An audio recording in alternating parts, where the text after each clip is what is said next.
क्या महज एक अफवाह से संभल में हिंसा भड़की? पत्थर फेंकने वालों में क्या बच्चे भी शामिल थे? गोली चलाई किसने और किस पर लगी? ये तमाम सवाल अब बने हुए हैं। नमस्कार, बहुत स्वागत है आपका न्यूज 18 एमपी छत्तीसगढ़ के इस डिजिटल प्लेटफॉर्म में। मैं हूं रीरू यादव। जामा मस्जिद के सर्वे के दौरान भड़की हिंसा के बाद उत्तर प्रदेश के संभल में उपद्रव के निशान अभी भी बाकी है। हर गली के बाहर 6 से 7 पुलिस वाले तैनात हैं। कई घरों पर ताले लटके हुए हैं।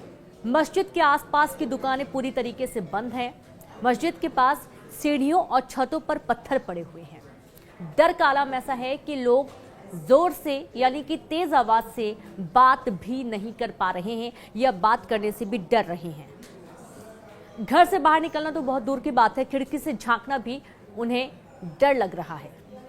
प्रशासन और पुलिस की टीमें 24 नवंबर को सुबह 6 बजे जामा मस्जिद का सर्वे करने पहुंची थी और इसके बाद भड़की हिंसा में 5 लोग मारे गए। इनमें से 4 को गोली लगी थी। 20 से ज्यादा पुलिस वाले घायल हुए हैं। पुलिस ने सपा सांसद जियाउर रहमान बर्क समेत 2700 से ज्यादा लोगों पर एफआईआर दर्ज की है और 25 लोग अरेस्ट किए गए हैं। एहतियात के तौर पर 24 घंटे के लिए इंटरनेट बंद कर दिया गया। कवरेज के दौरान पता चला कि हिंसा की शुरुआत मस्जिद के वजू खाने में तोड़फोड़ की अफवाह से हुई थी। ये एक बड़ा सवाल है कि आखिरकार ऐसा क्या कारण था कि जिससे हिंसा भड़क गई। मस्जिद के वजूखाने में तोड़फोड़ की अफवाह फैली और इसके बाद ये हिंसा भड़की। लोगों के मुताबिक पुलिस पर पत्थर फेंक रही भीड़ में शामिल लोग बाहरी लग रहे थे। वो उस इलाके के लोग नहीं थे। इनमें 12 से 18 साल के लड़के शामिल थे और इसमें कहा जा रहा है कि नाबालिग लड़के भी शामिल थे।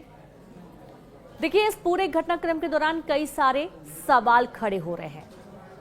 मस्जिद के बाहर हिंसा भड़की कैसे? हमलावर भीड़ में कौन कौन शामिल था? मरने वाले कौन थे?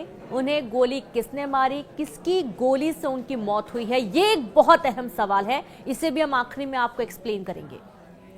सांसद जियाउर रहमान बर्क और सदर विधायक के बेटे सुहेल इकबाल की भूमिका इस पूरे मामले पर क्या है?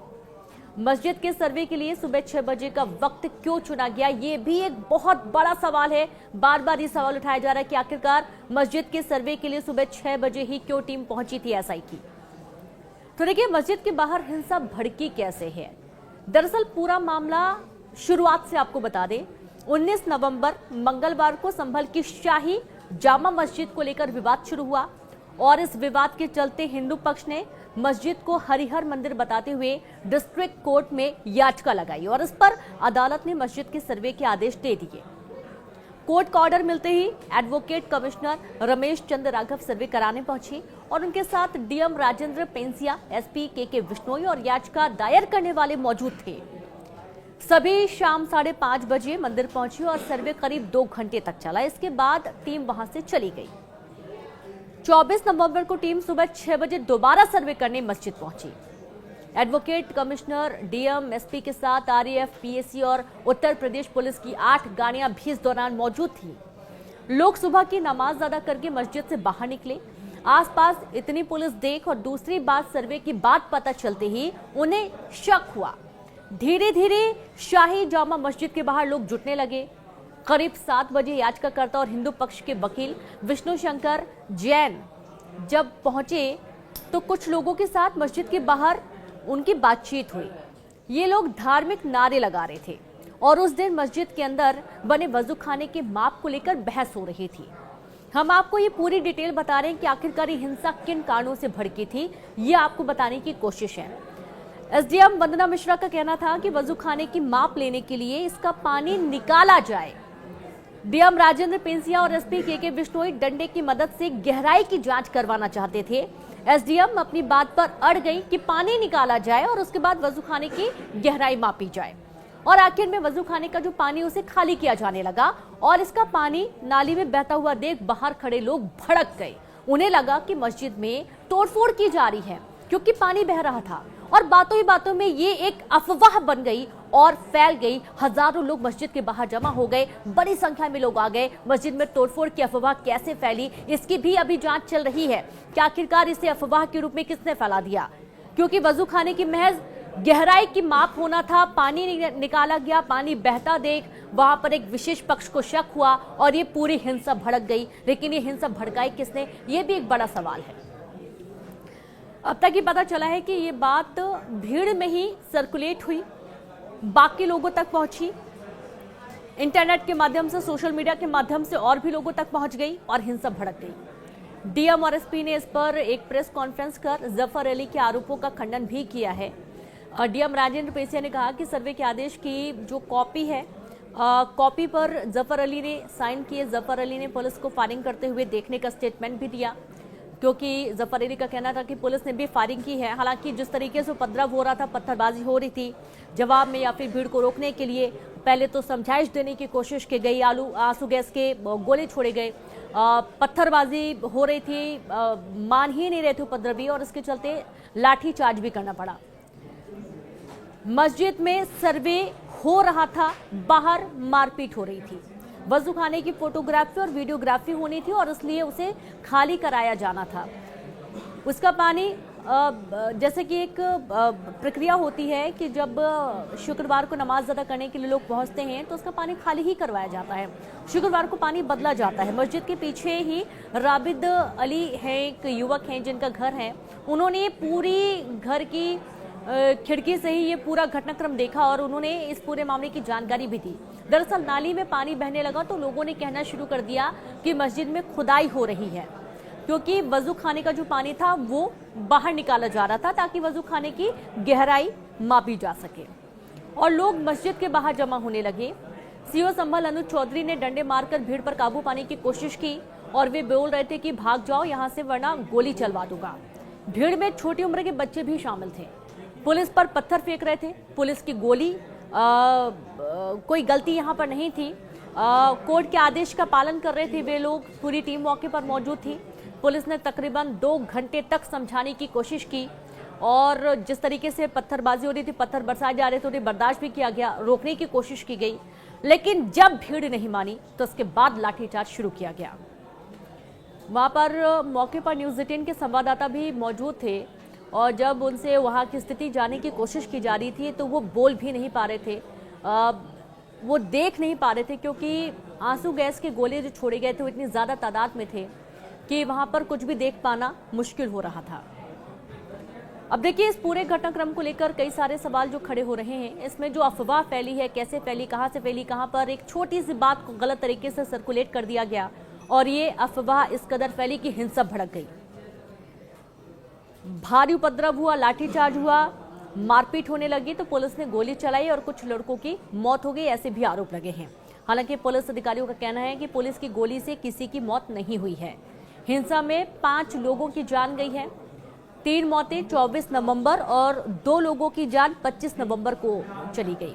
मरने वालों में बिलाल, नईम, कैफ, आयाम और नोमान शामिल है। ये 5 लोगों के नाम हैं जिनकी इस पूरे घटनाक्रम के दौरान, हिंसक झड़प के दौरान मौत हुई है।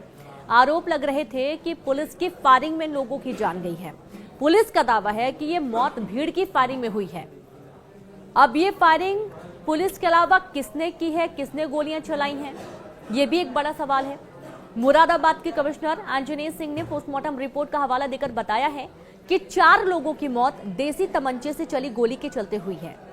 देसी तमंचा जो कि पुलिस के पास नहीं होता है और इसकी वजह से 4 लोगों की मौत हुई है। नोमान खान को उनके परिवार ने बिना पोस्टमार्टम के ही दफना दिया और इसलिए उनकी मौत कैसे हुई ये पता नहीं चल पाया है। देखिए, मंदिर के सर्वे के लिए सुबह 6 बजे का वक्त क्यों चुना गया, ये एक बहुत बड़ा सवाल इस पूरे घटनाक्रम के दौरान बना हुआ है।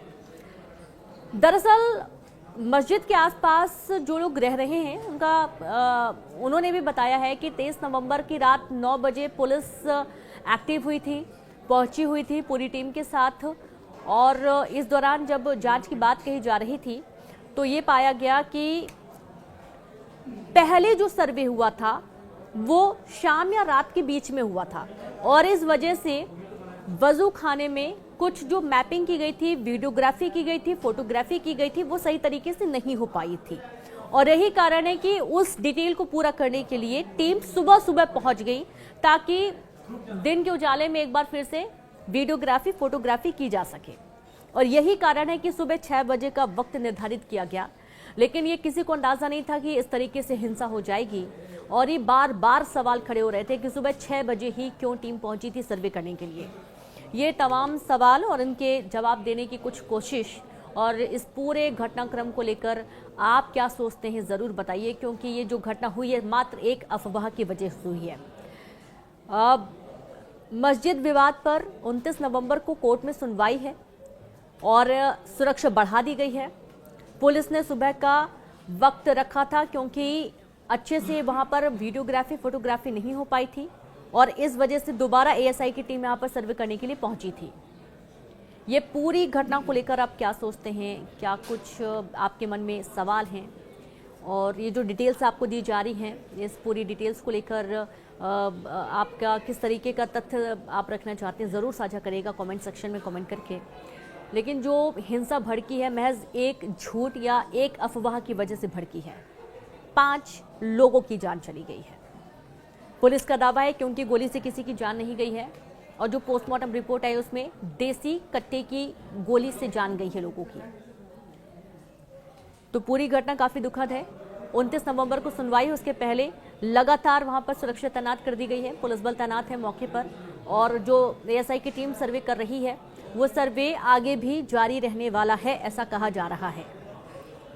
जरूर कमेंट सेक्शन में अपने विचार साझा करिएगा। बाकी तमाम खबरों के लिए आप न्यूज़ 18 MP छत्तीसगढ़ के साथ बने रहिए। नमस्कार।